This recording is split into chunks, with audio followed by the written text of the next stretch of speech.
Good afternoon, class. Today we're going to be looking at functions. It seems like it's been so long since we had a normal class, so we're looking at functions today. And let me switch over to my paper. Okay, there. Okay. Let me lower this.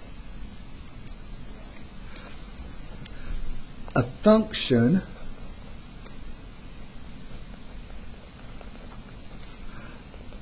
is a rule that assigns each x value to exactly one y value.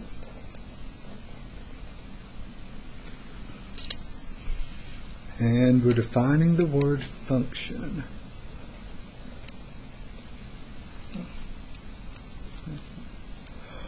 One way that we'll have x values or express functions is through ordered pairs.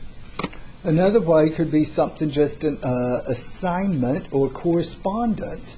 Let's not make this more difficult than it is. Let's just look at number 1. Each x can have one and only one y. Oh, and I should mention some terminology.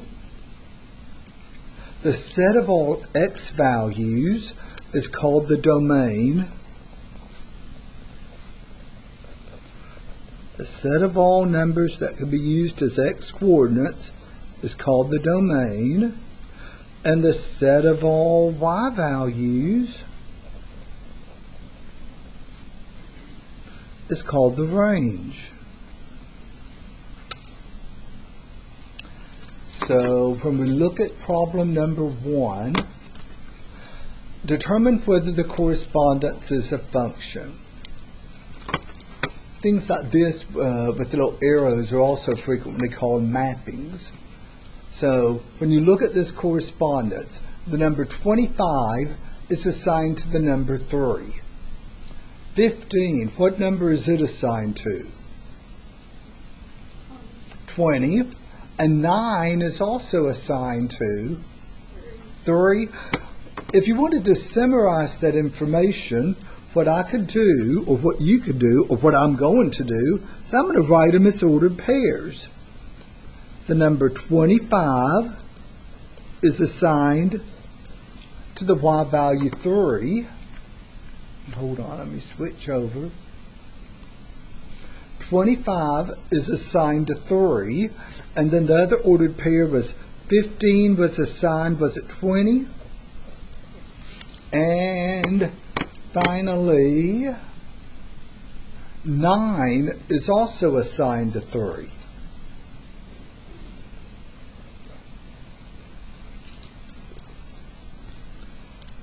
In order to be a function, each x can only be assigned to one and only one y. This x, 25, is assigned to 3. Notice 25 isn't assigned to any number other than 3. 15, it's assigned to one and only one number, 20. 15 isn't also assigned to 7. It's only assigned to one number. And 9 is assigned to one and only one number, 3. Realize if it's a function, you cannot have repeated x values. Every x value here is different. Every x value is different. Hence, we would say that this is a function. You say, well, there's a repeated y value, 3. 3 is used twice. That's okay. You can't have repeated x values, but a repeated y value is okay. So the question is, I forgot what they asked. Is it a function? What's your answer? It's a yes/no question. Is this a function? Is each x assigned to one and only one y? Yes, it is. So it is a function.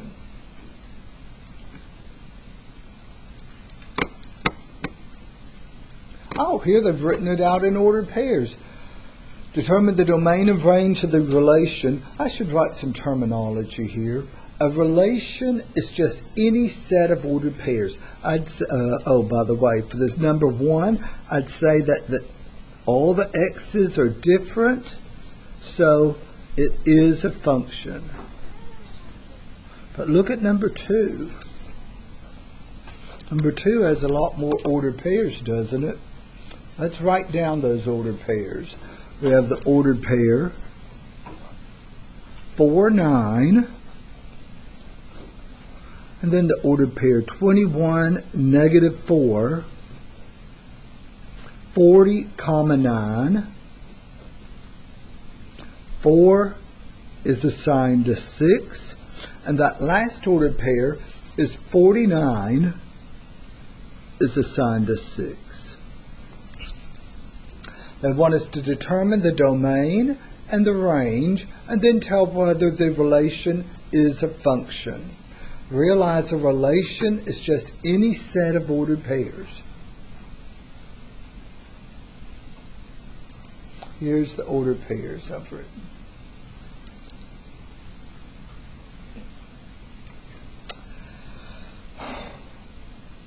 The first thing they want is the domain. Which numbers are used as x values? Realize the domain only tells you that the number is being used. It doesn't say that the number is used twice or once. It just says that it's being used. Therefore, you do not repeat domain values or range values. In the domain, we have the number 4 being used. What else is used as an x value? 21 and 40. 49. Okay, notice 4 is used twice. You don't write it twice, and if you do write it twice, they're going to count it wrong. So, actually, if you type it twice, they do give you a hint saying your answer's wrong, don't rewrite the same number twice. That's one of those times that they actually give us a helpful hint when we make a mistake. The different numbers being used as x values are 4, 21, 40, and 49. What about the y values? What numbers are being used as y values? 9 is used. Anything else? Negative 4. Okay, notice 9 is used twice, so we skip over that. But 6 hasn't been written down. Anything else? No, 6 is written twice, but we only write it once when we're listing our domain and range. And then they ask us, is this a function? What do you think? Is that a function? Is each x assigned to exactly one y value? I'd say right off, look at the 4. In the first order pair, 4 is assigned to 9. Later on, we have 4 again, and it's being assigned to 6. So because right there, those repeated x's, not a function. Repeated y's are fine. You have repeated, 9's? That's not the problem. Repeated 6's, it's the repeated x's that cause the problem. So let's come down here. Let's see. I think they've already notice they've already given us the braces. So all we have to do is type in that 4, 21, 40, and 49. Then we type in the range. We said that was 9, negative 4, and 6. Suppose, negative 4, and 6. Suppose you typed that 6 twice. Watch them no longer give you that little thing saying don't write it twice. Let's see.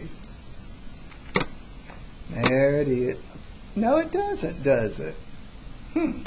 Well, that's bad. So don't type it twice.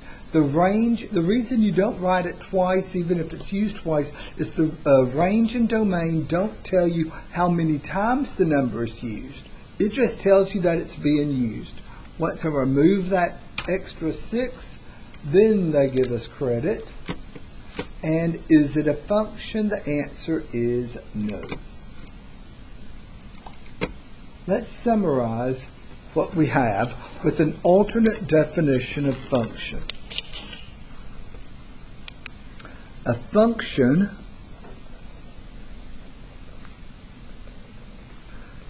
is a set of ordered pairs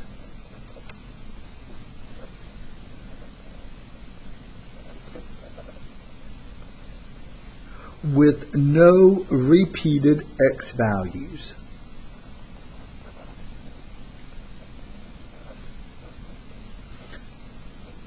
As soon as we saw the repeated x values on number 2, we knew that wasn't going to be a function. So, note.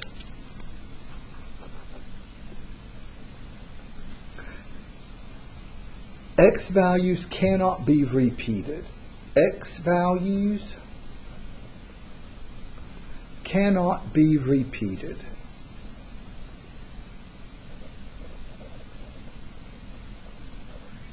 Y values, it's okay for them to be repeated. Okay to be repeated.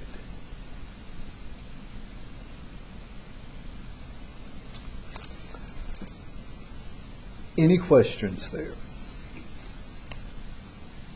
So a function doesn't have repeated x values. What do y'all think? I have a question for you.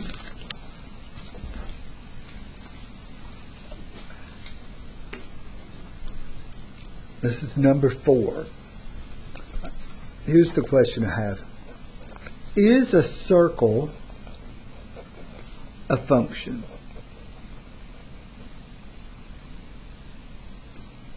We're looking at problem number 4 in the homework.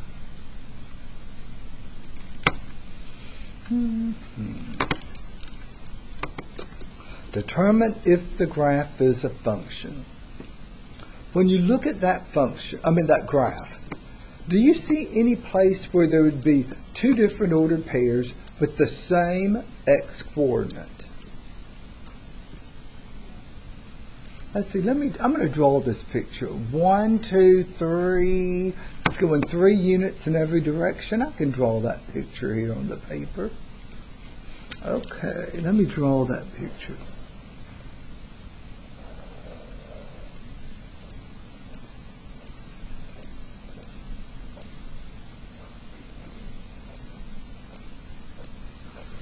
Here's the circle.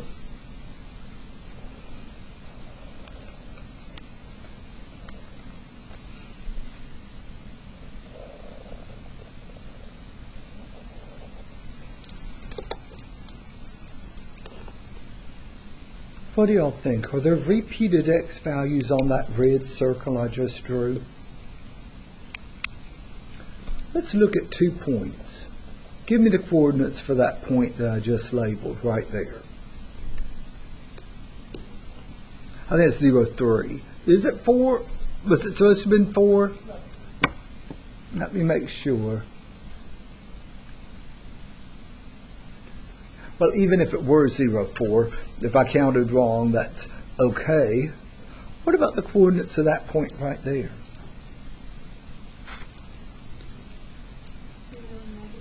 There's the problem. Do y'all see what's happened? You have 2 x values.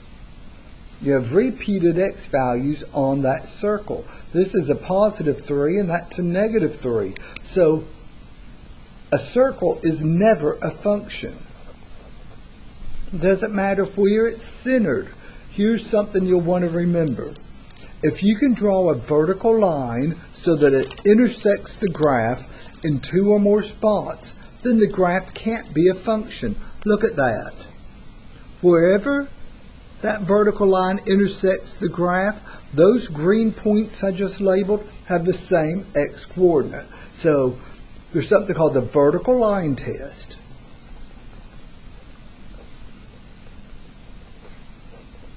The vertical line test says that if you can draw a vertical line so that it hits your graph twice, then the graph isn't a function. If a vertical line intersects a graph 2 or more times,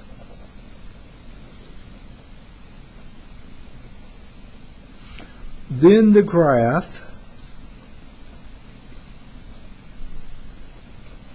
is not a function.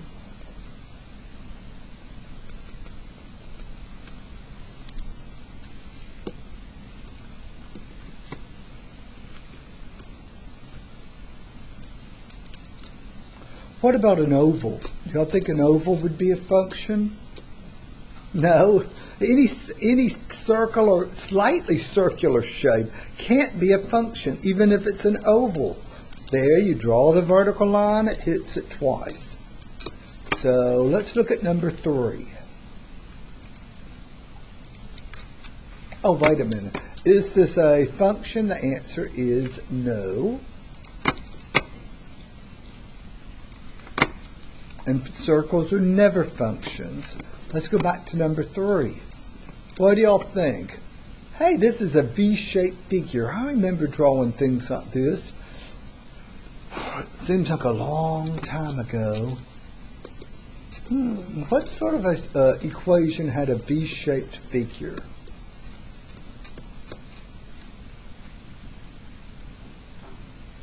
It was the graphing tools. It wasn't a parabola.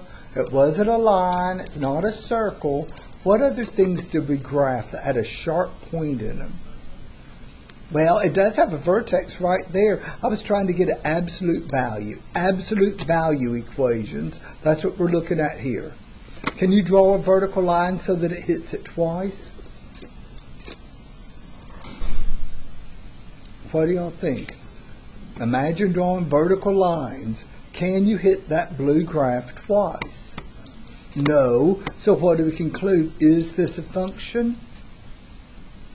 Yes, it is. Yes, it is a function. Y'all are so quiet. Maybe I should illustrate that on paper. We had a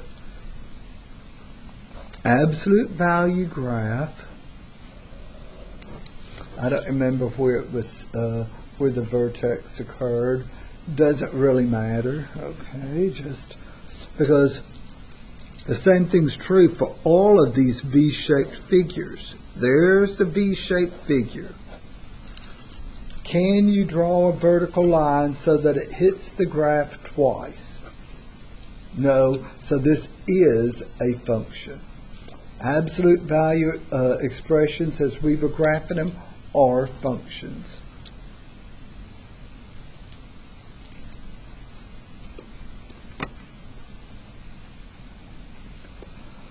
What about number 5? You know, before we go on, what about hold on. What about this? We graphed those parabolas. Y'all remember those? What do you think? The parabolas weren't V-shaped, they were U-shaped. They had that smooth bottom at the, smooth curve at the bottom. What do you think? Are those, is that a function? Yes, it is. It's just like that V shape. No matter where you draw that vertical line, you can only hit it once. So these parabolas are also functions, even if it's opening downward. Parabolas are functions. As a matter of fact, we call those things quadratic functions, and we're going to be looking at quadratic functions in more detail next week. We'll get a more advanced graphing tool when we do. Watch number 5 be a parabola. In which case I didn't need to. Oh no, this is a slanted line. Decide whether the relation defined by the graph is a function and give the domain and range. What do y'all think? We have a slanted line. This is number 5. This is number 5. And what we're trying to figure out here from number 5 is a slanted line a function? That's what number 5 is trying to illustrate.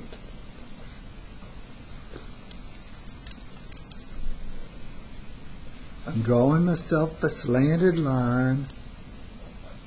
Here's my XY grid. We have a slanted line.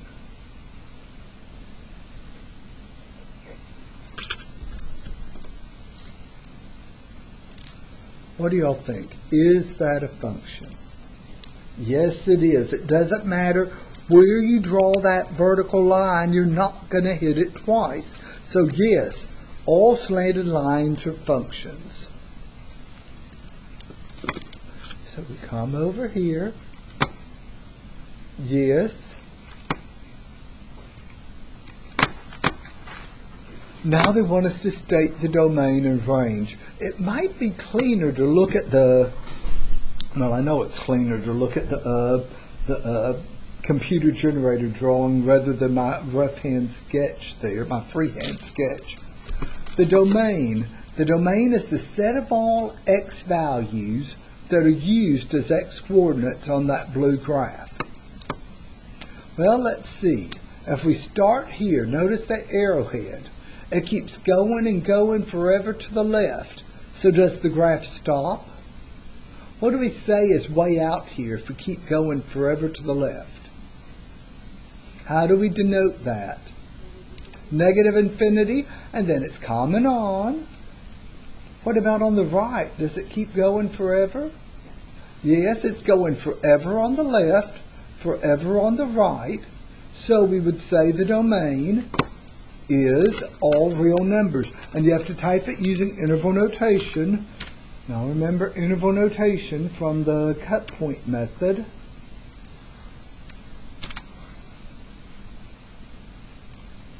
So it goes forever to the left. That graph is going forever to the left and forever to the right. Apply that same logic to the range. The range is looking at the y values. That thing keeps going up more and more. Is it ever going to stop? So we would say that's a positive infinity. What about down? Does it keep going forever down? Yes. So that's a negative infinity. So the range of a slanted line, and this is true for any slanted line. If it's a slanted line, it's always going to be a function. It's always going to have negative infinity to positive infinity as the domain. And it's also going to have negative infinity to positive infinity as the range. Any questions there? Any questions on our lot? Yes.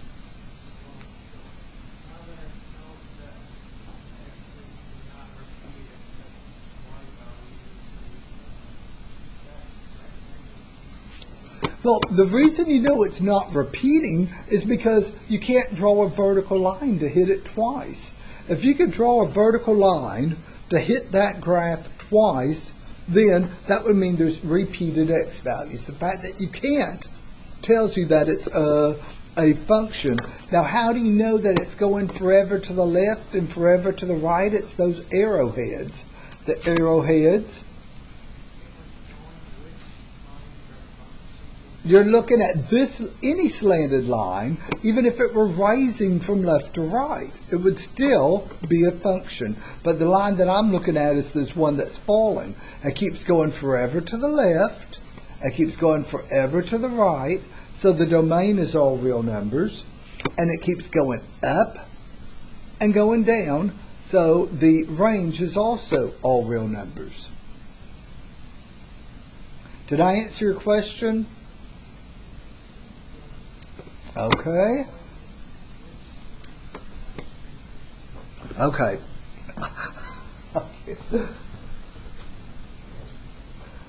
Can you say it again? You're not hard to hear.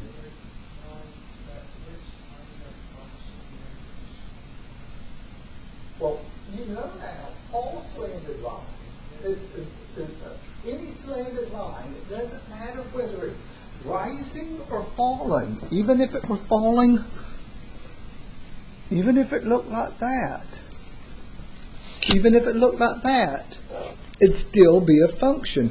You know a lot about functions at this point. You know, slanted lines are always functions. Quadratic functions, whether it's opening up or if it's opening down. If it's opening down, it's still a function. And what do you know about circles?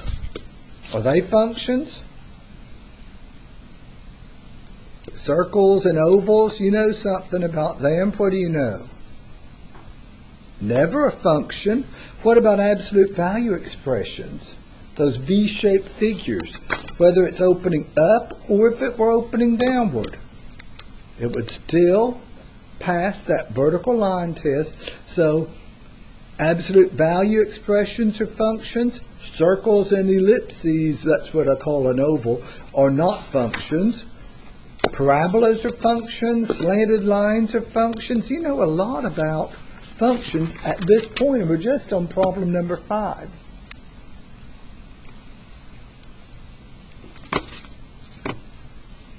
Oh, wait a minute. Here's one. Look at this one. Look at this curve. Look how it's laying on its side. This is number 6.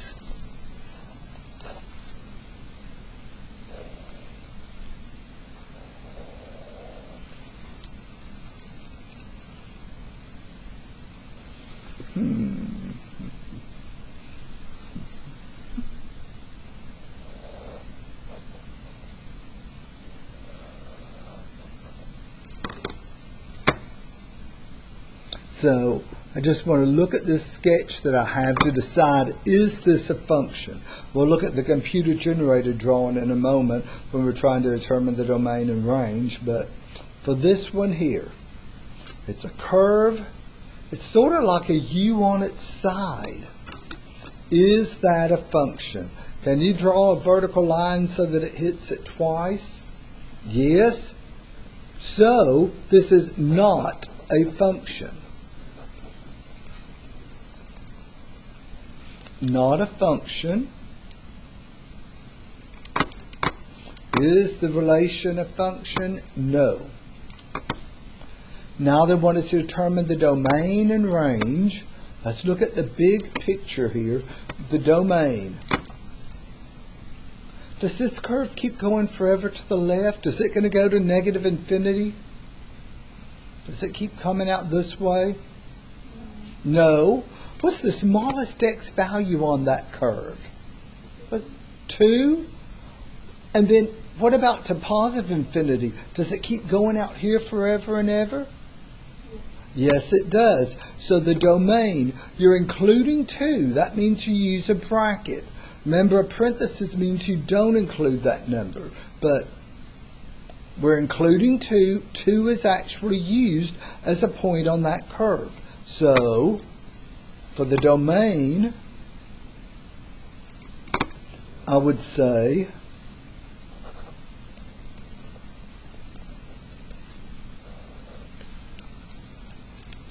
it starts at 2 and goes to infinity. You always put a parenthesis after the infinity, but use a bracket in front of the 2 because 2 is used. You can show me a point that has an x value of 2.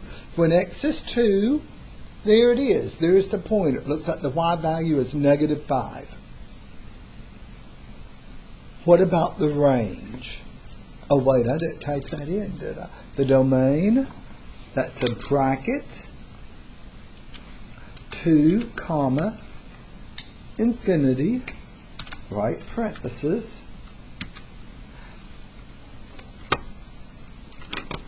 A question. Because 2 is used, it would have had to be an open circle on that graph if there weren't an x value, a point whose x value is 2. The bracket means that the number is actually used on the graph. Is 2 used on the graph? Yes, it is. It's right there at that vertex point.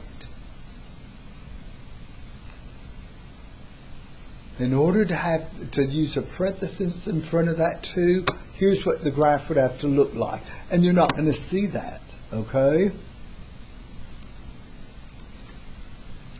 There would have had to be an open circle sitting there at that point. They would have had to have an open circle to have used a parenthesis at the number 2. Any other questions? Now the range. Let's look back at that curve. Some people start thinking, oh, it's going to turn around and change directions here. You don't know that. It is increasing according to the picture, and so it's going to keep on increasing. They'd have to do something to indicate it's going to change directions, or else you just have to assume it's going in the direction of the arrow. So that arrowhead, it's going up slowly. Will it ever stop? Is it ever going to get up here to positive infinity? Yeah. It may take a long, long time, but it's going to get up there to positive infinity. What about this bottom part? It's going down. It's going to keep on going down slowly. Is it going to get to negative infinity eventually? What do y'all think? Yeah, it's going to keep on going down forever. So the range in this case, that's the negative infinity to positive infinity. Oh, I'll write that out first on my sheet of paper. Range, negative infinity to positive infinity.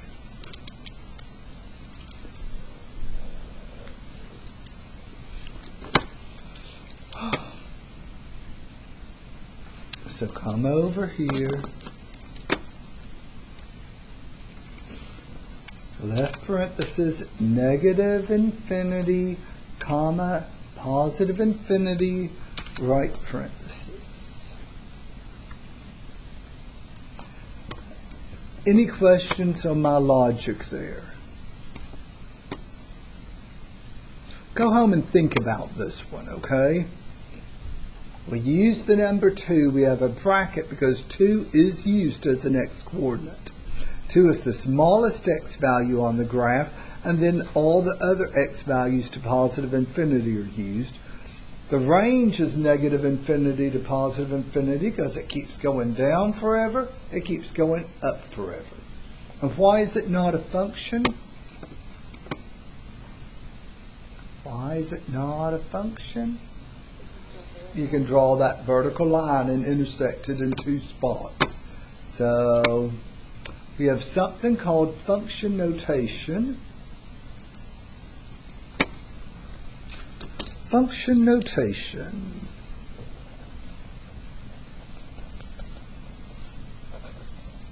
To use function notation,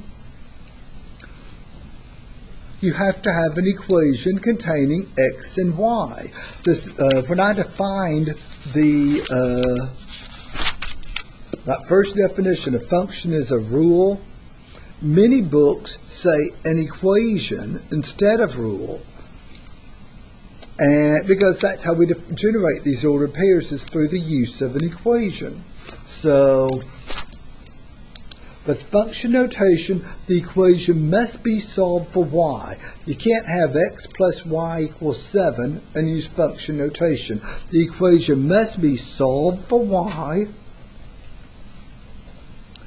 And then you replace y with the function notation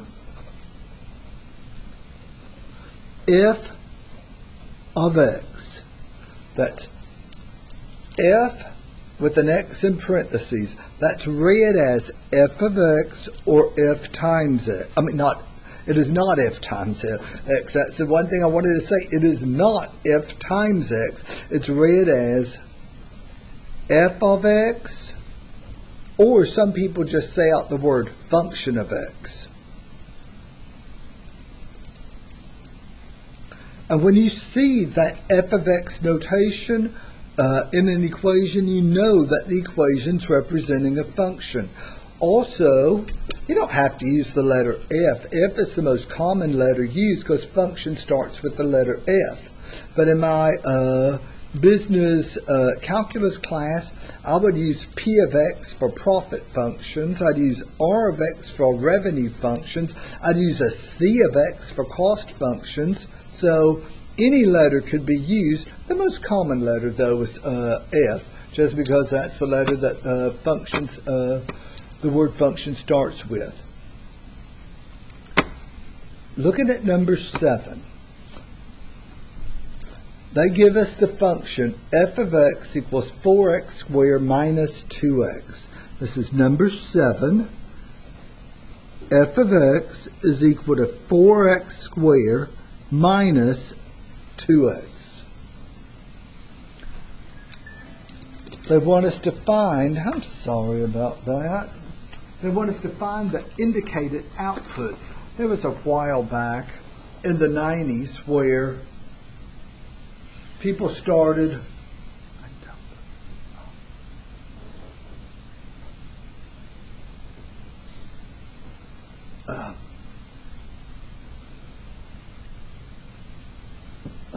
let's see. There was a time when they were trying to take these concepts of functions and make them into concrete material rather than just presented as abstract thought. That's what we're doing right now. We're engaged in abstract thought. And there was a movement years back where, okay, we're going to try to make these things concrete. And they had little function machines and books, and you'd see this little X being dropped into the little function machine, and then there'd be a little faucet at the bottom, and the little X would come out as what letter do you think? X is assigned to, what's the other letter we use with functions? Y. Yeah, they had these little pictures of these machines.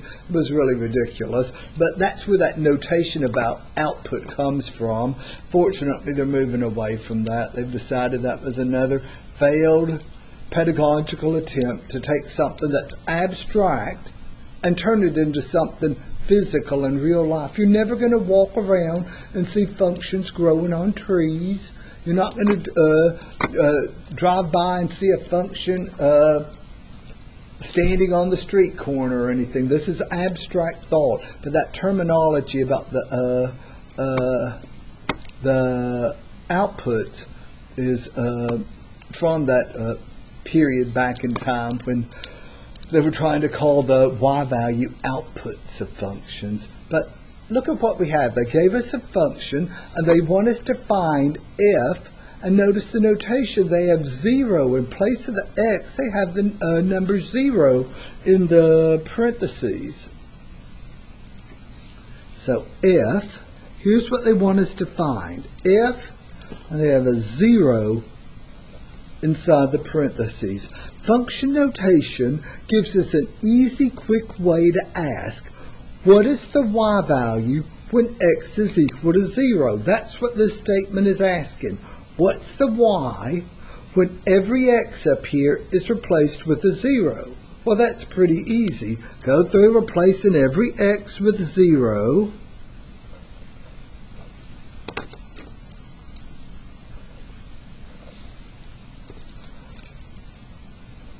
and simplify.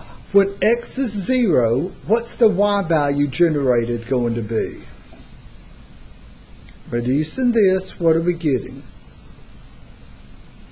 0 squared is 0 times 4 is 0 minus 2 times 0 is 0. 0 minus 0 is 0. So when x is 0, y is 0. You give me the x value you want me to plug in. I can plug it into that equation to generate the y value. We just generated an ordered pair. We just generated when x is 0, y is 0. So let's type in 0 for our answer. I'm sure there's more than one part here. What's the next one? Oh, they want us to find f of negative 1. That says go to your function f, and wherever you see a variable, plug in. They want us to find f of negative 1. That says come up here to our function f, and wherever you see an x, you're going to replace it with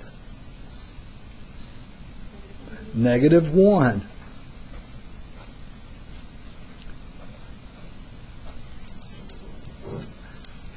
Okay. We know to perform our exponentiation first. Negative 1 squared is 1 times 4. That gives me a 4 minus a negative 2 times a negative 1. That's a plus 2. What are we getting for y here? 6. We just now generated another ordered pair. When x is negative 1, y is 6. And we know when x is negative 1 in this function, y will always be 6. It's not going to be anything else because it's a function. For any given x, there's one and only one given y value. So when x is negative 1, when we plug in negative 1 for x, our y value is 6. We probably have another part here. Let's see. F of 2. They want us to find f of 2.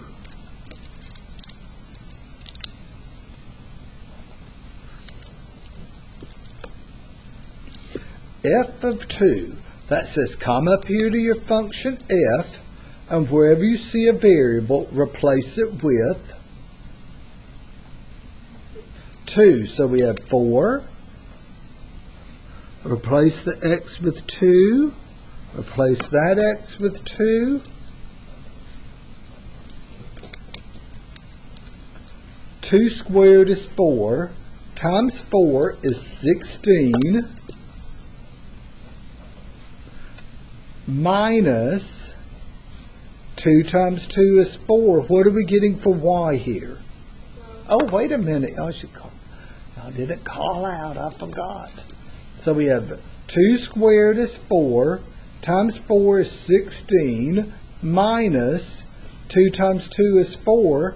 16 minus 4 gives me a y value of 12. With function notation, whatever's inside the parentheses, that's what you replace the variables with.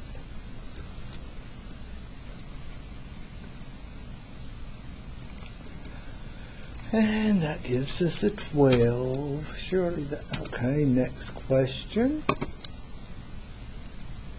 Here we have a function, it's h of x. Given the function h described by h of x equals x plus 14, find each of the following. This is another one with a lot of parts, I bet you. This is number 8. H of x is equal to x plus 14. The first one they want us to find is h of 0.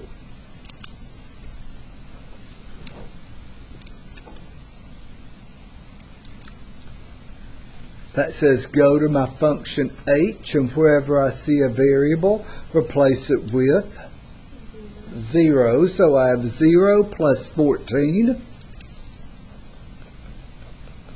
which is just positive 14.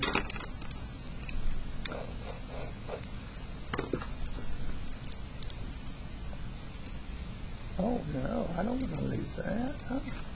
14. What about h of negative 12? H of negative 12.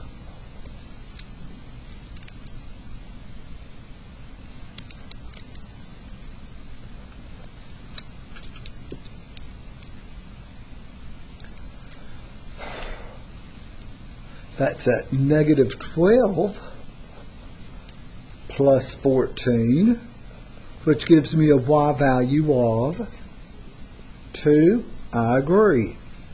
Realize once again that we're creating ordered pairs. That's what these equations do. When x is negative 12, we have the ordered pair. When x is negative 12, the y value is 2. You tell me, what ordered pair was generated with 0? 14. Okay, when x is 0, y is 14. The value of a function is just the y value of the ordered pair. Oh, I better type that in. That should, oh, what did I just do? Oh, there it is. There, 2. H of negative 10. Can we do this one in our head? What is that answer going to be? It says go to your function h, and wherever you see a variable, substitute in. Negative 10 plus 14 gives me what? 4. Oh, what about this one? H of 13. I couldn't hear you. Okay, 13 plus 14. I agree, that's 27. Okay, here's the one I was looking for. They want us to find h of, look inside those parentheses, you have a y plus 9.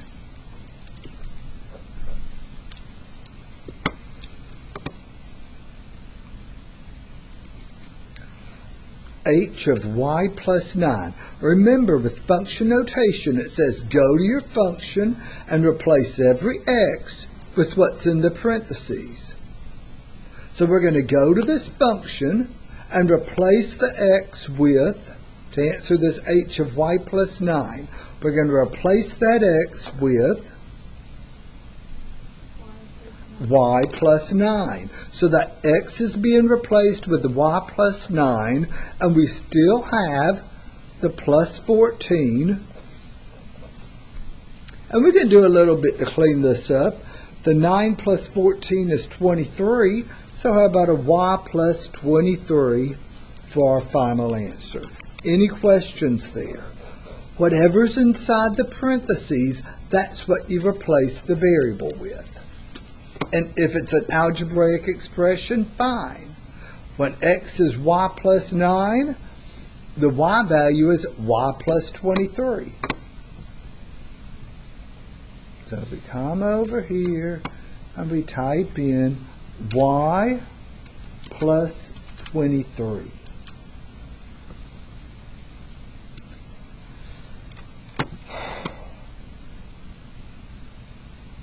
Oh, I like this. They give us all three parts right off, okay? They give us the function h of x equals 6x.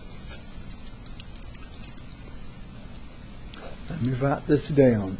For number 9, the function of x, the function of x is 6x, and they have three parts they want us to find.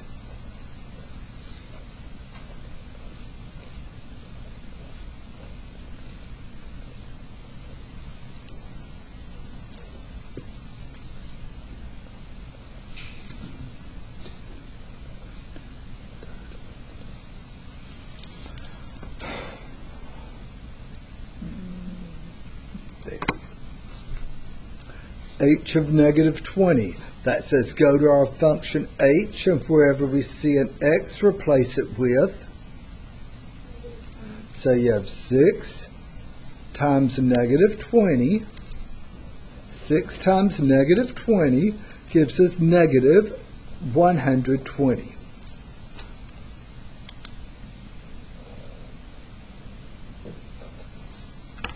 Now h of 10. h of 10 says go to your function h, wherever you see a variable, replace it with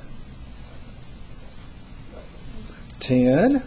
6 times 10 gives me a y value of 60.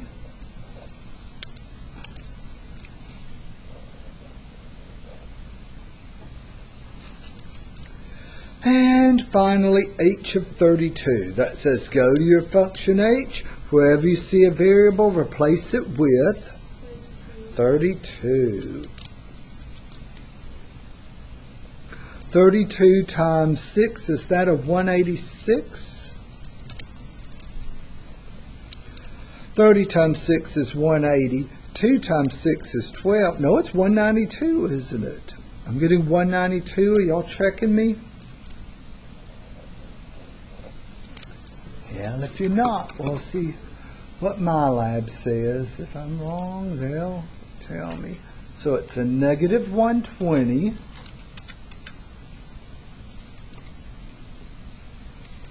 A 60. And a 192. Any questions there? When working with a function as an equation, to evaluate function notation, whatever's in the parentheses, that's what you replace the variable with. If it's a number, great. If it's another variable expression, you still plug it in for that variable in the original problem. Number 10.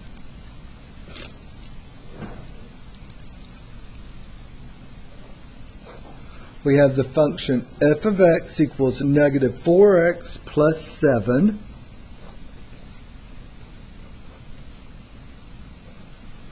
And they want us to find f of p.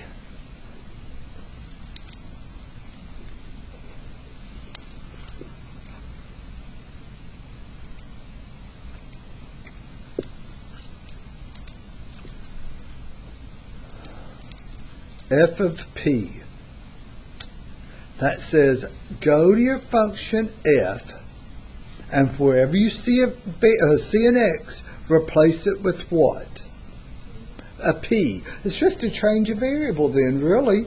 Just change that x to a p for negative 4p plus 7.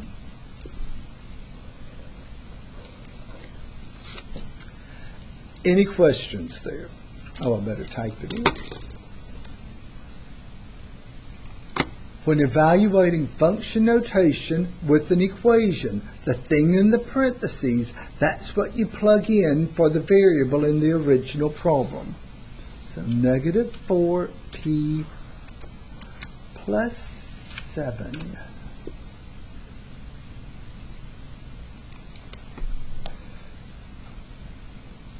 Oh, I didn't remember this one. I thought we were going to look at something else. Okay. F of x is equal to a negative 3x plus 4. And they want us to find f of 2n minus 3.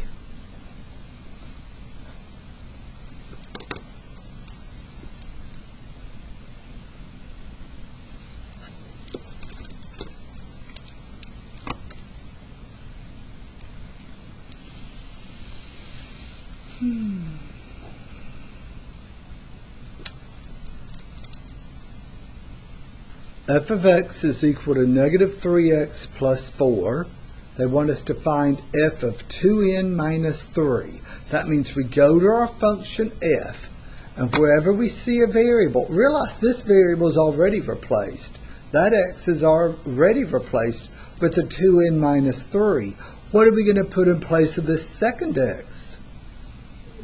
2n minus 3. So we're going to have a negative 3 having to be multiplied by 2n minus 3. Let's see. We have a negative 3. We're going to have to multiply that by 2n minus 3 and a plus 4. We can clean this up. What am I going to do first? There's really only one correct next step.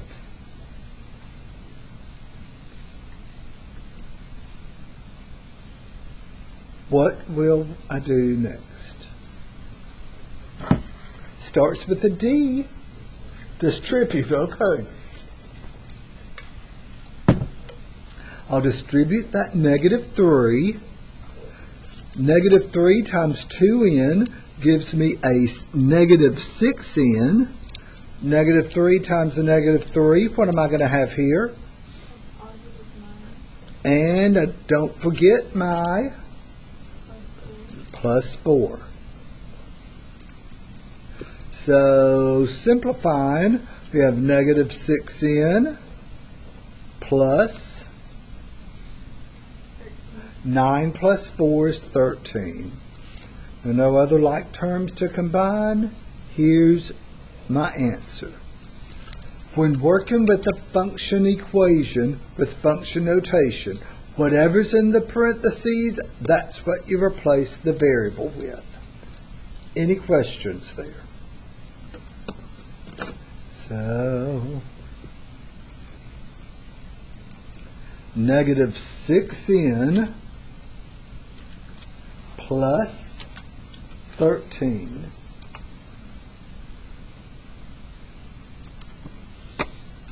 Hey, look at this.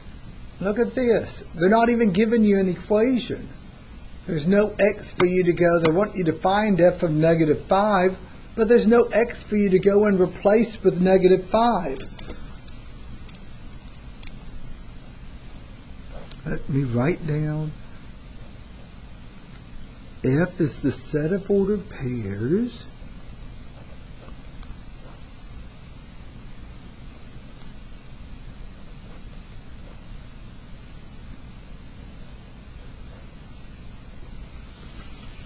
and they want us to find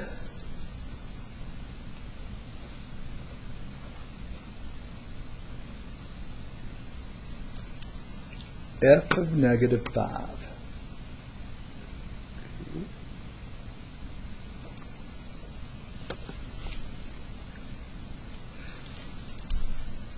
Go back to what I was saying a moment earlier when we were looking at number 8 about how we're generating ordered pairs. Remember I said when x is 0, y is 14, and that gives us the ordered pair 0, 14. When x is negative 12, y is 2, so that created an ordered pair negative 12, comma 2. The number inside the parentheses is our x value. When x is negative 5, what's the y value? You look at find when x is negative 5. There's only one ordered pair for x is negative 5 because it's a function. When x is negative 5, the y value is 2. I agree. For a final answer of 2. So when they're using, I refer to this listing the ordered pairs as the tabulation method, where they're just listing out the ordered pairs. So if you're using function notation, when the function is, the ordered pairs are just listed out, that number inside the parentheses is the x coordinate. The y value is the value of the function. Suppose I asked you this. The answer is 2, by the way, and I don't think they ask any more parts. Let's see. I have a 2. Yeah, so they're going on. Here I have something. Suppose I wanted, I'm going to continue working with that same problem on number 12. Suppose I wanted you to find f of 3. No, negative 3. F of negative 3. When x is negative 3, what's the y value? 1. So the y value would be 1. The value of the function is 1 when x is negative 3. I have one other problem. Suppose I wanted you to find f of, I'm just making these up, f of 0. I think we have a problem. When x is 0, what's the y coordinate? No, I don't see a 0, 0 listed up there. Is 0 in the domain of the function? Do you have any x values with 0 up here? That is undefined because 0 is not in the domain. You don't have any x values with 0. So I'll say undefined because 0 is not in the domain.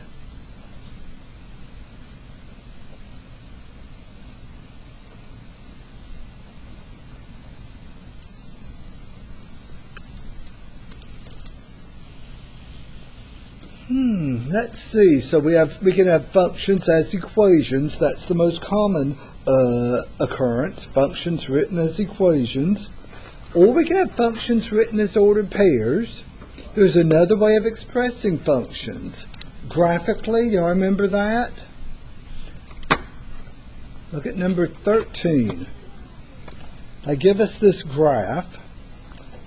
Let me write the problem down. I'm going to have to look at that graph, but I need to write down there are 4 parts here. I'm glad they give them all to us at once.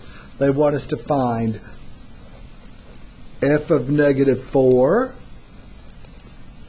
f of 0,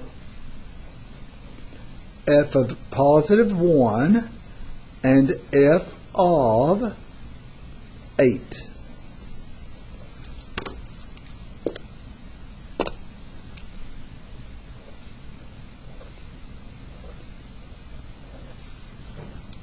All I was doing was writing down the 4 parts that they've given us that they want us to find. Now I'm going to have to look at the graph to answer the questions. They're giving us the x values. They want the y value. So you're going to have to look at the graph. When you have this x value, what's the corresponding y value? So let's see, and I'm going to blow this up. F of negative 4. You find the point on the graph that has an x value of negative 4 and ask yourself, what's the y value? Here's negative 4 on the x-axis. What's the y value?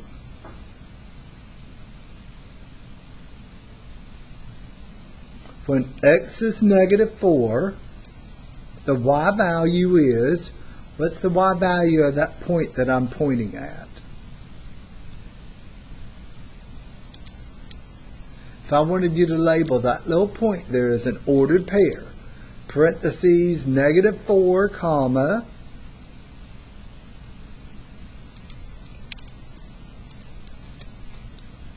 zero, I agree. So we can say that f of negative 4 is 0. The number in the parentheses, that's the x value. Now f of 0, let's look back at that same graph. When x is 0, here's 0 on the x-axis. What's the y value? When x is 0, you move up here to the graph. The y value is 8, okay. So when x is 0, the y value is 8.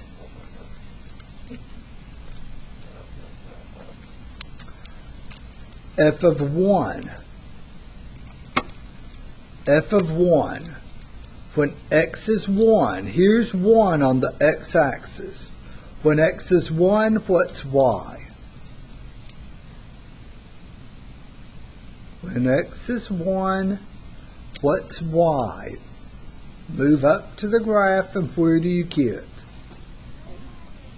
I don't think it's 8. I think that's a 6. 2, 4, 6. When x is 1, the y value is 6. I'm seeing 6. Yes? Yes. Okay. So when x is 1, the y value is 6. Last one. When x is 8, what's the y value? When x is 8, move up, what's the y value? Now there it's 8. There it's clearly 8. When x is 8, the y value is also 8.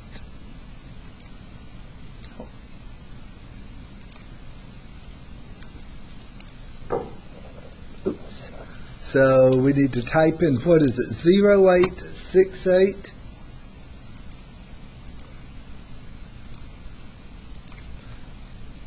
Zero, 8,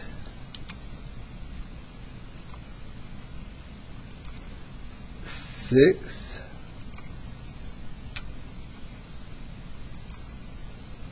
and 8.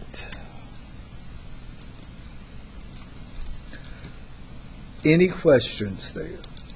Whatever number's in the parentheses, that's the x value. You find that x value on this blue graph and ask yourself, what's the corresponding y value? When x was -4, the y value was 0. When x was 0, the y value was 8, and so on. Any questions? Okay, I need to do some writing now. Okay. Now we know how to find the domain of a function when it's written as a set of ordered pairs. It's just the x coordinates. We know if it's a graph, looking at this thing, we can determine the domain. Are there going to be any negative infinities or positive infinities in the domain? Does the graph keep going and going forever to the left or to the right? No. So the domain would be the smallest numbers, -4, and then up to +8. So if it's a graph, you can determine the domain just by looking at the x-axis and seeing what part of the x-axis is being used. But the most common way of expressing functions is to use an algebraic equation with an equation. So how do you find the domain of a function equation? Find domain function. I'll say find the domain of a function equation.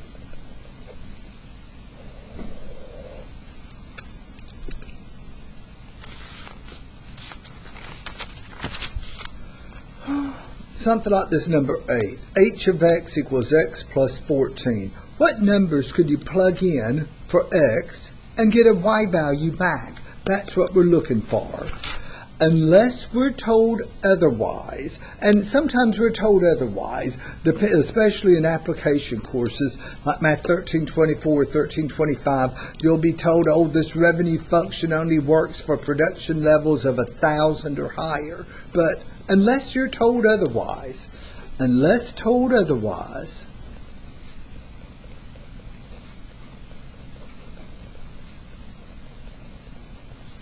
assume the domain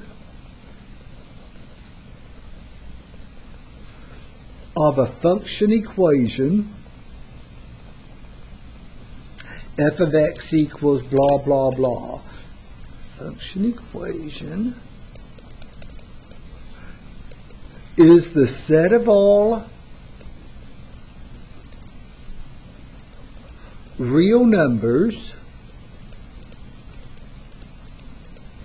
that produce real numbers for y.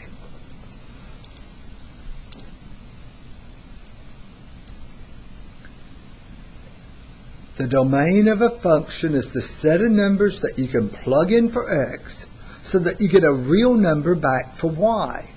Well, I can think of two instances this semester where we were working with numbers and we didn't get real numbers. The first one was those square roots and negatives. So I'm going to make a parenthetical note here. You want a real number for y, not an imaginary number. You don't want to get an imaginary y value. Or there's another instance where you could be working with real numbers and get something that's not a real number. In particular, it's not even a number. An undefined result.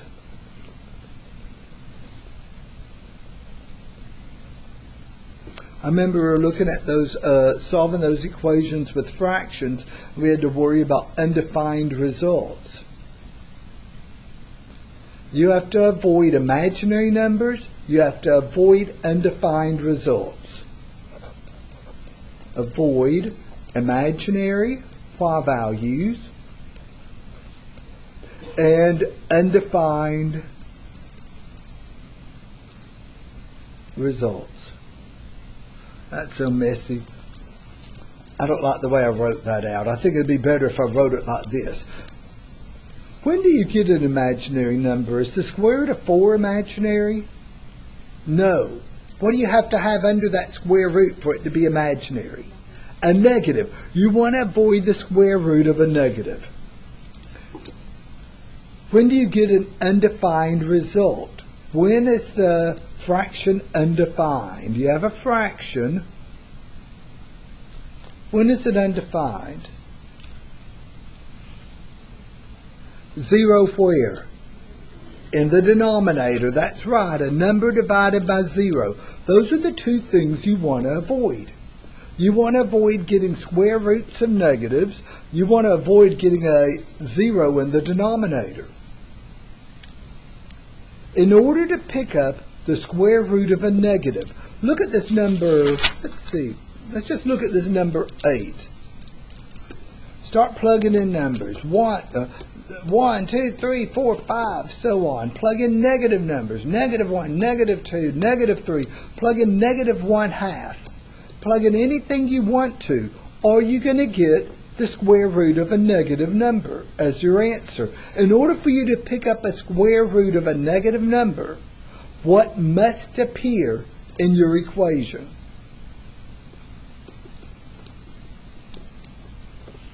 There's -7. Is -7 imaginary? I just wrote down -7. Is that imaginary? No. What has to appear for it to be imaginary? There has to be something. But a square root. You have to have a square root. If your equation doesn't have a square root, then you're not going to produce imaginary numbers. Okay? So if your equation doesn't have a square root, you don't have to worry about imaginary numbers. This thing here doesn't have a square root. What about these undefined results? What has to appear within your equation in order for you to get an undefined result? Undefined result occurs when you have a denominator of 0. What has to happen in order to get a denominator of 0? What has to appear in the problem? Think back to those cut points when you were looking at not the solution cut points, but the other type, when the inequality was undefined. What has to appear? Start plugging in numbers for x there. Are you going to get a denominator of 0? You can plug in 50 million for x. You're going to get a denominator of 0.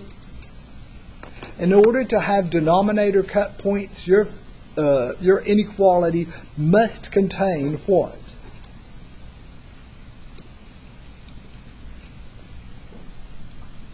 In order to get an undefined result, you have to have a denominator of 0. If you don't have a denominator appearing in the problem, can you get a denominator of 0? I'm not sure y'all are getting the significance of what I'm trying to say. Okay, all I can do is say it louder. Let me think of a different way of saying it. We said that we have to have a square root appearing in the equation in order to get imaginary numbers. There's no square root appearing in this function, so you're never going to get imaginary numbers. That's great. You have to have a denominator in order to get a denominator of 0. Do we have a denominator appearing here? So will we ever get a denominator of 0? No. No square. If your function has no square roots and no fractions, then unless you're told otherwise, you should assume all real numbers. If your function has no square root and no fraction, assume the domain is all real numbers, negative infinity to positive infinity.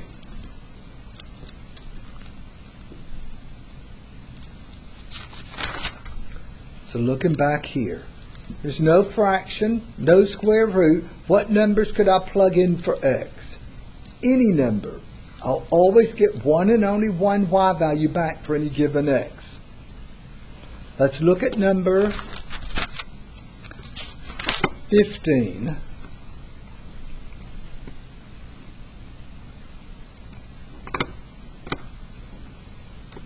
Find the domain of the function.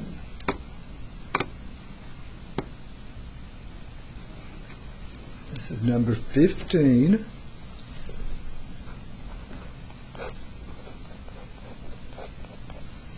I remember my first semester at Delmar.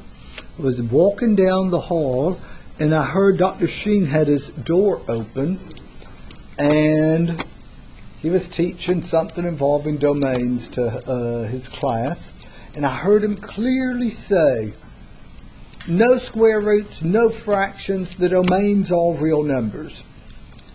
And every semester we'd get together and have lunch with Dr. Sheen. And I remember this was the day, the reason we were outside his class and we were waiting to go to lunch. And so he finished his class and off we go, and we're sitting there. It's usually we don't socialize with coworkers. There are a few exceptions.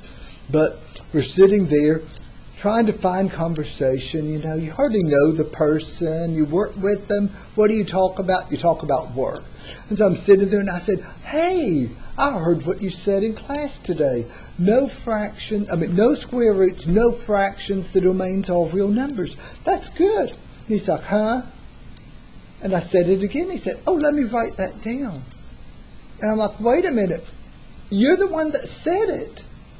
And some casual, flippant remark he made in class, he didn't even remember making it an hour later. Here I am 36 years later, and what am I doing? I'm telling you what Dr. Sheen said. No fractions, no square roots. What's the domain of this function?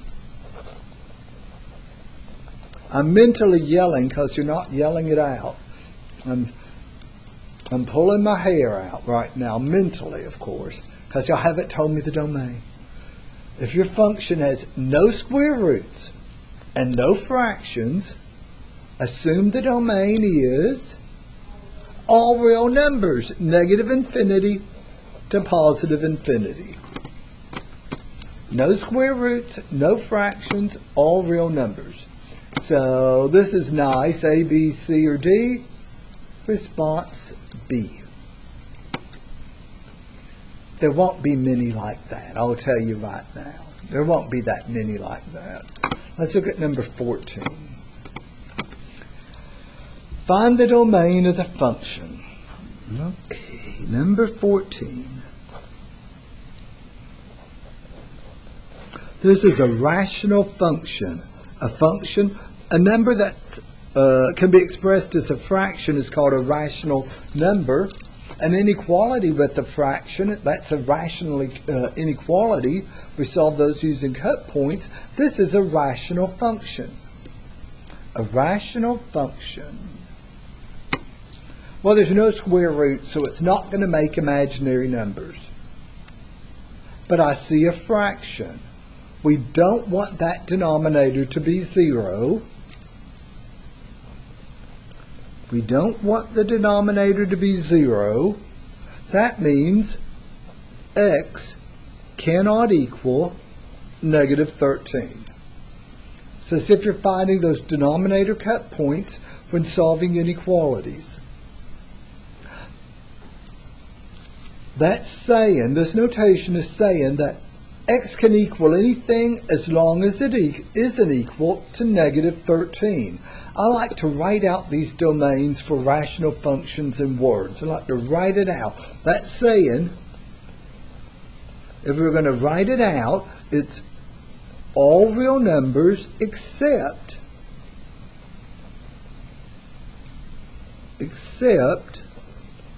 negative 13. Could you plug in 50 million for x and get a y value back? Yeah, it'd be 2 over 50 million 13, but you could plug in 50 million. Could you plug in 7 for x? What's the only number you cannot plug in for x? Negative 13. Well, they want you to express that using interval notation. Think about a number line. Here's negative 13. You don't want to include negative 13. Just like with denominator cut points. You never wanted to include the number that gives you a denominator of 0. Now you know why. The expression's undefined. You don't want to include negative 13. But it can be any other number. It can be any number to the left of negative 13 or to the right of negative 13.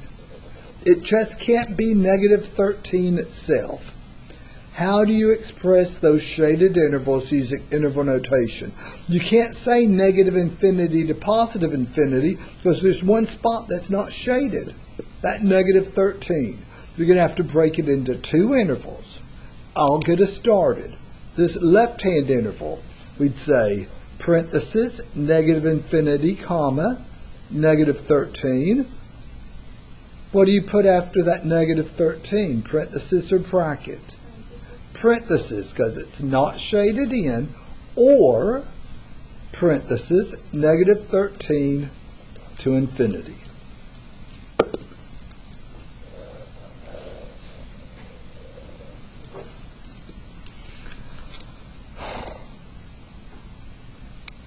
A, B, C, or D. Oh, before we go on, this interval here on the left is saying every number to the left of negative 13. This interval is saying every number to the right of negative 13. The only number that can't be used is negative 13 itself. So A, B, C, or D. Looks like response B. For rational functions, those are the things with fractions, you don't want the denominator to be 0. Any questions there? It doesn't matter how many denominators you have. You do not want the denominators to be 0. So, keeping that in mind, let me write down number 16. F of x is equal to 3 over x minus 8 plus 4 over x plus 9.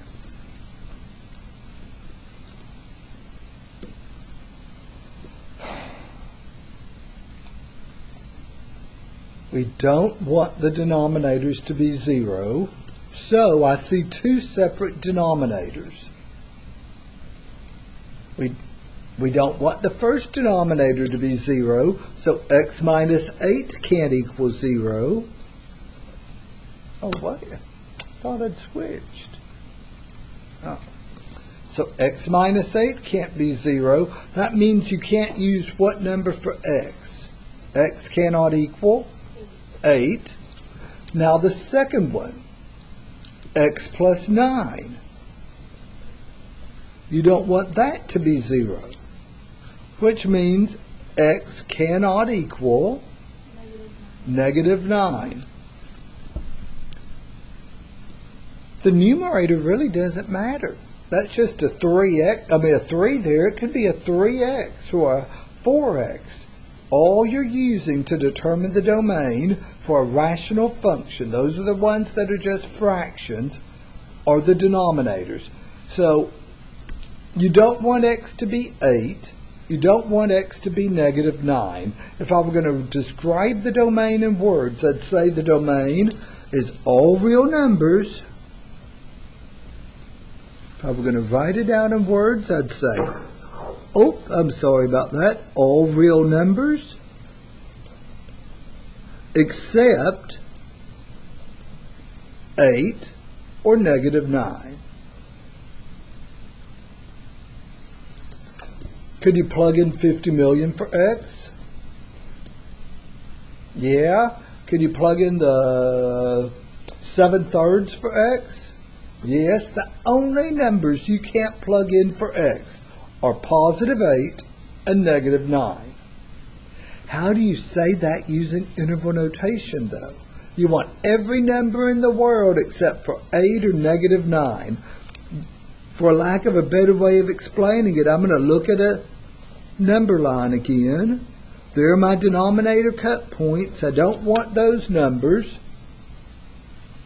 but I want everything else. To the left of negative 9, between negative 9 and positive 8, and to the right of positive 8. How would we express these shaded intervals using interval notation? I'll get us started. To the left of negative 9, we have parentheses, negative infinity, comma, negative 9 parentheses. Or, how do we say between negative 9 and positive 8? Okay. Negative 9. Or, how do we say to the right of 8? Parentheses, comma, okay, and, okay.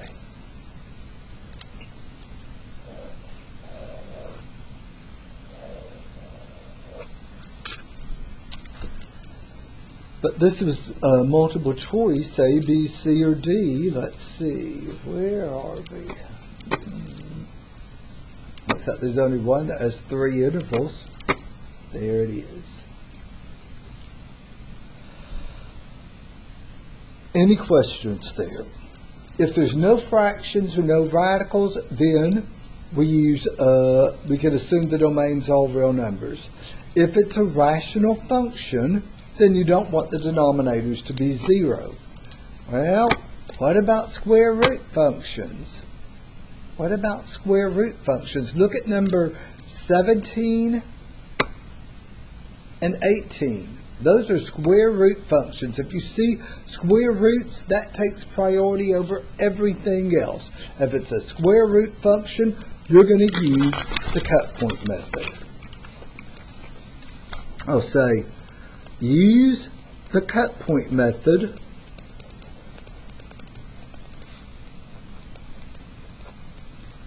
to find, let me switch over. You're going to use the cut point method to find the domain of a square root function.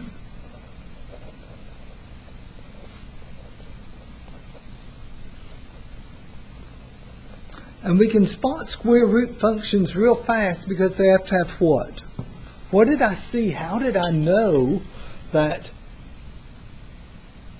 How did I know that was a square root function? It doesn't say that. Find the domain of the square root function. How did I know this was a square root function? Likewise, 18 is a square root function.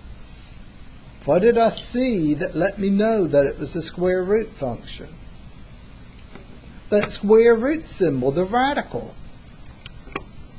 You're going to take two different approaches depending on whether the radical is not in the denominator or in the denominator. Remember, you don't want to create imaginary numbers. So, if your function is in the form f of x equals the square root of some radicand, a radicand is just the thing under the radical. Can you find the square root of 0? What's the square root of 0? What's the square root of 0? 0? Okay.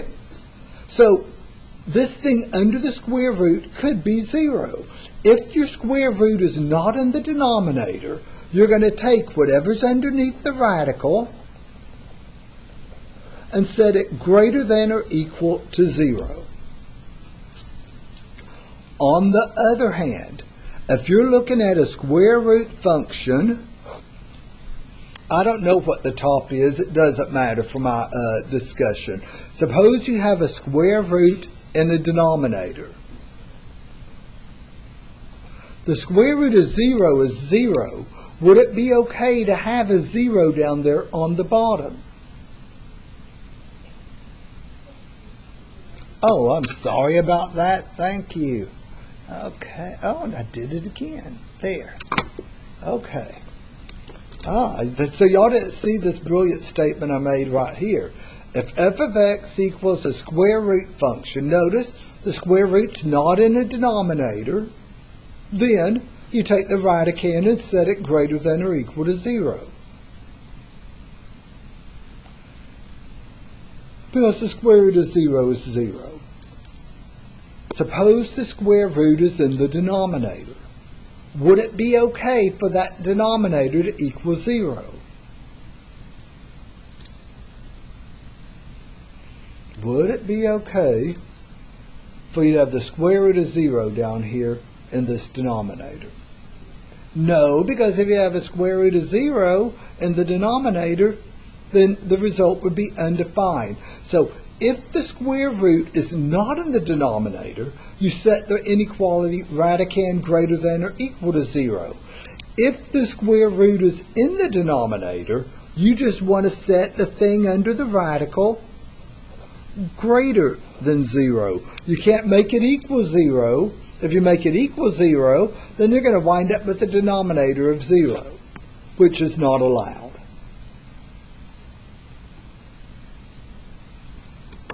So what was that number 17, was it? Huh? I don't know why. Hold on. There. Number 17, f of x equals the square root of 4 minus 4x.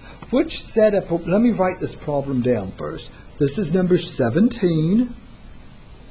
We want to find the domain of f of x is equal to the square root of 4 minus 4x.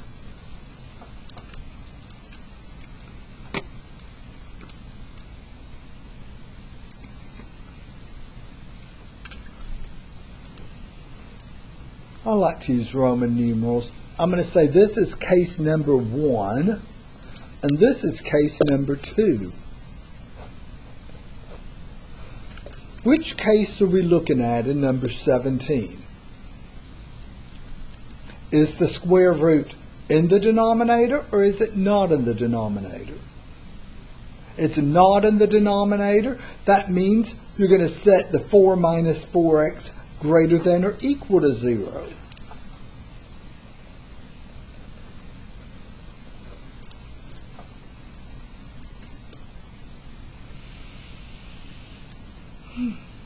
So, using the cut point method, we're now using the cut point method. You set 4 minus 4x equal to 0. That means negative 4x is equal to, move that 4 over, what does it give me? Negative 4, and then divide by negative 4 to say x equals a positive 1. So, this is my solution cut point.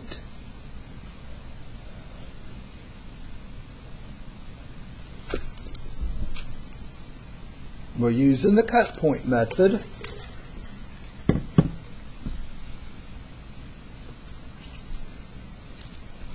How are we going to label this positive 1? For my solution cut point, what do I look at to make the decision? How do I decide if I'm going to have an open circle or a closed circle? There's equality. The fact that there's equality, that means it's going to be a closed circle. One side of this point will be shaded, the other side won't. Do not confuse this with the rational functions. The rational functions, you don't really need to draw a number line. The only reason I did that was to show you how they got that interval notation representation for your answer. You're not testing points. With the rational function, all you're doing is you're finding when the denominator is equal to 0 and discarding that number. Everything else is used. But here, you're testing. You're going to test a value. What number do you think I'll use to test? 0 is easy to use. 0 is here on the left. I'm going to test 0. Testing 0, we get 4 minus 4 times 0 is 0, is greater than or equal to 0. Is that a true or false statement? Which one? 4 is greater than or equal to 0. True, so you shade.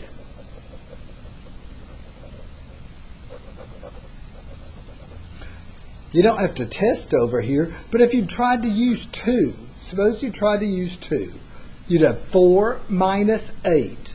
4 minus 8 is what? 4 minus 8 is negative 4 is greater than 0. Is that true? Remember that alternating pattern. Once I saw that this side was true, I knew these numbers over here wouldn't work. How do we express this interval using interval notation? It's not multiple choice. You're going to have to type in this shaded interval. I'll get us started. The left-hand endpoint is parenthesis, negative infinity, comma, 1, and a bracket. If this were a multiple choice question, I can guarantee you that they'd have parentheses and parentheses here. Okay? But it's not. You have to make sure you know when to use parentheses and when to use a bracket. With greater than or equal to, you include it, you use a bracket.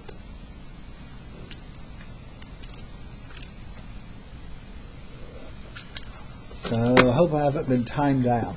Let me type this answer in, then I'll ask any questions. This is a very important concept here.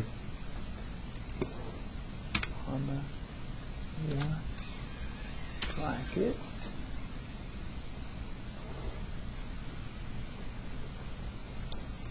Okay, looking back at what we just did.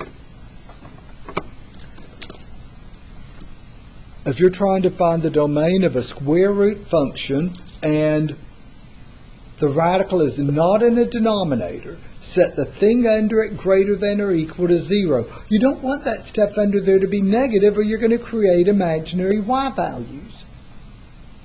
So you find your solution cut point. Since it's greater than or equal to, the cut point is labeled with the closed circle. Choose a number that's easy to plug in and test. We tested 0, got a true statement, which meant the other side had to be false.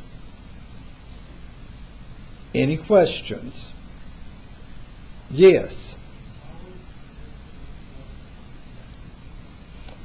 Because you're using so much of what we've already seen. That's why it's an important concept, because we saw the cut point method a month ago, and we're now applying the cut point method to find domains of square root functions. So to me, I think it's an important concept. Mathematically, it's an important concept. Number 18. Now I want to do number 18 right beside number 17. That's why I drew that little line there. Here's number 18. Find the domain of the function f of x is equal to 1 over the square root of x plus 1.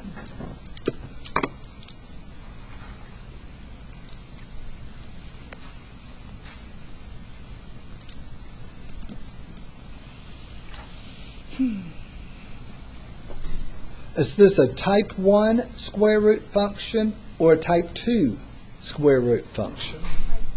Type 2. Notice the square root is in the denominator of the function. The square root's in the denominator. That means you don't want the radicand to equal 0, because if it did, you get something over 0, it's undefined. Just take the radicand and set it greater than 0. What's the radicand for this problem? X plus 1. The radicand is just a fancy way of saying the thing under the radical. Set x plus 1 greater than 0. We're solving by the cut point method, which means the first thing we do is we set it equal. What are we getting as our solution cut point? Okay. So there's my solution cut point of -1. How am I going to label this solution cut point? The previous one we labeled with a closed circle. How am I going to label this solution cut point? Open, because there's no equality.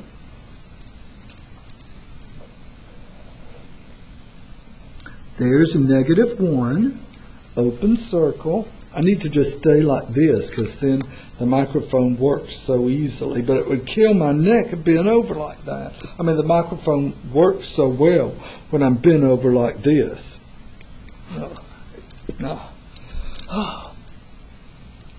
What am I going to do? I've labeled -1. I need to decide which side to shade. Am I going to shade the left or right? How do I decide? Test one side. What number do you want to test? 0. I'm going to test 0.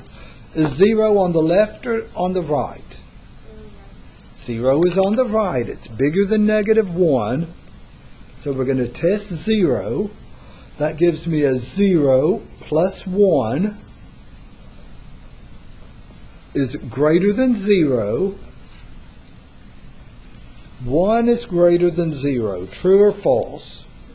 True. So we shade.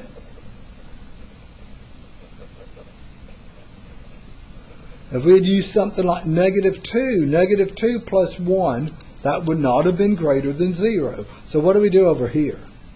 We shade the right side. What am I going to do here? Okay.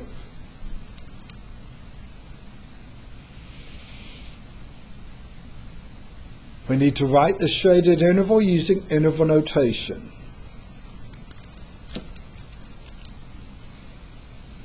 Okay. I'll let y'all call it out to me. Parenthesis, -1, comma, infinity, parenthesis. Okay.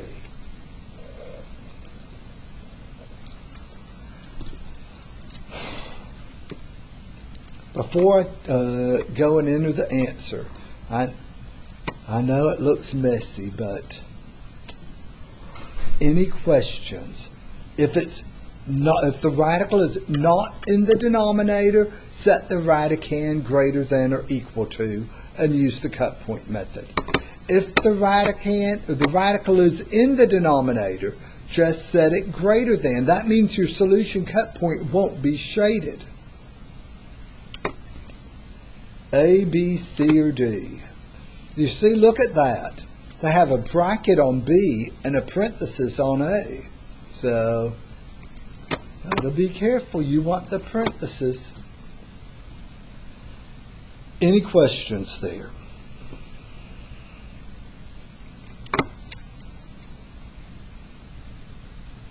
And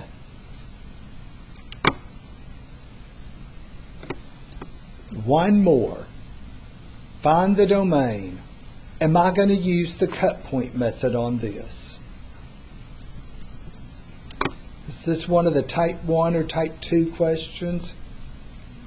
No? What's missing here on number 19?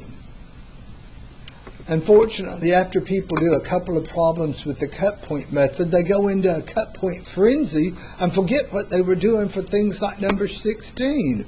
If there's no square root, you don't use a cut point method. You just find when the denominator is 0 and exclude those numbers. Looking at number 19. There's no square root. I don't know why they say don't use a graphing calculator.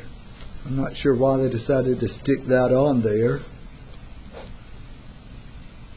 We weren't using a graphing calculator to find any domains, so I'm not sure why they have that instruction there.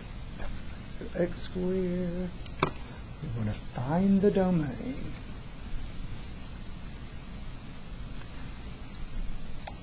For a fraction, what do we not want to happen?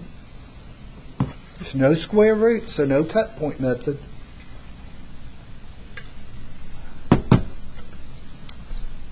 What do we not want to happen? Look back at things like 16. What do we not want to have happen when we have fractions? A rational function. Okay, so you don't want that denominator to be 0. You don't want that to be 0.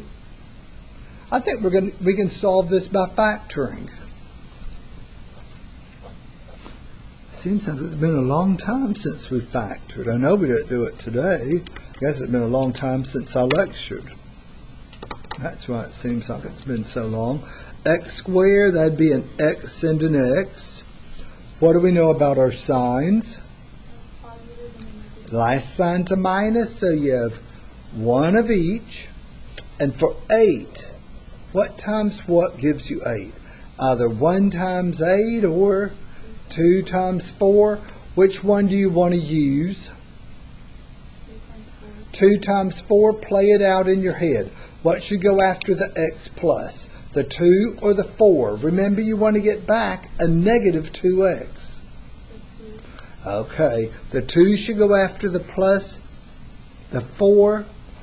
The bigger number goes after whatever that first sign is. So x plus 2 can't equal 0, and x minus 4 can't equal 0.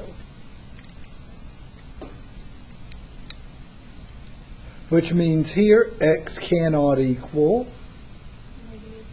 Okay. Here x cannot equal. So that's saying that you can use any number you want to, except you can't use negative 2. You can't use positive 4. If we wrote this out in words, the domain would be all real numbers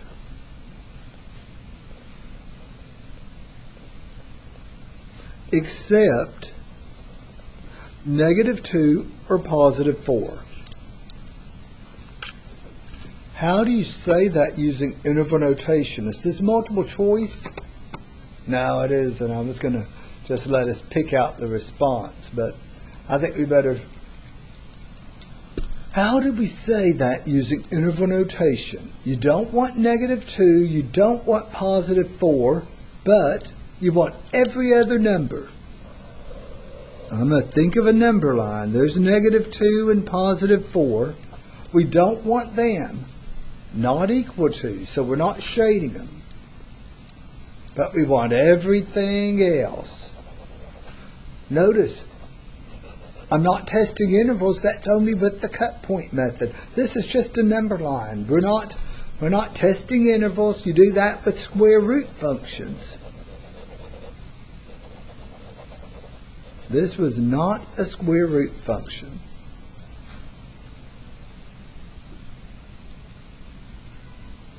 Before I write the interval notation, any questions on what the difference is between 17, 18, and 19? On 17 and 18 we had radical, the square roots appearing. 19 we don't. So all you have to do is discard the numbers that give a denominator of 0. Notice we're not testing intervals. Every other interval is checked. The numbers to the, shaded. The numbers to the left are -2. That's a parenthesis. Negative infinity, comma, -2.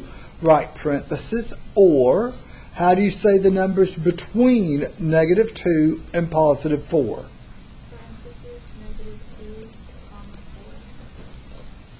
Okay, union here. Yes. And there's all the stuff. And here you have to type the stuff in. It's not multiple choice. So, come over here. Left parenthesis, negative infinity, comma, -2, right parenthesis, union, left parenthesis, -2, comma, 4, right parenthesis, union, left parenthesis, 4, comma, infinity, right parenthesis. Any questions? This assignment is all new material. This was all new material. And amazingly, we got them all done, didn't we? Any questions before I stop recording?